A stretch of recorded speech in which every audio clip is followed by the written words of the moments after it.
In today's video, I'm going to teach you how to make multi-screen website in Card. If you've ever seen a Card site that feels like it has separate pages you swipe or scroll between, that's exactly what we're building. Card is technically one page, but we'll use section breaks to create clear screens and jump between them with buttons or links. Start by heading to card.co and open the dashboard. From there, click into the project you want to work on so you're in the Card Builder. With your canvas open, look for the Add button. This is how you insert new elements into your site.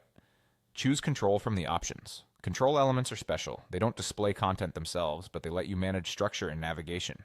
In the control settings, open the Type dropdown and select Section Break. This tells Card you want to define a new section that you can link to. Give your section break a short, memorable name.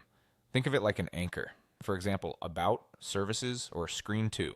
Stick to simple characters. Lowercase with dashes is a safe convention, so it's easy to reference later without typos. Click Done to create it.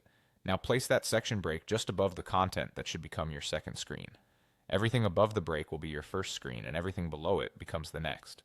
You can add more section breaks later to create additional screens, and you can drag them to fine-tune where each screen starts.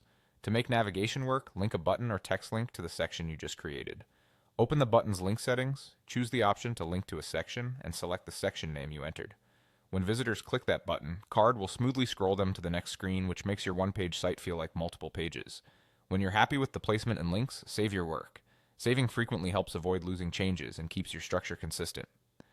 Next, publish to a Card site so you can test it live. Follow the prompts to publish, then view the site.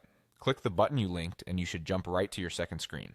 Scroll between sections to make sure the transitions feel natural. If a link doesn't work, double-check that the section name in your button matches the section break name exactly. That's it, your multi-screen Card site is ready. You can repeat this process to add more screens, keep names consistent, and adjust spacing to create a smooth, guided experience from one screen to the next.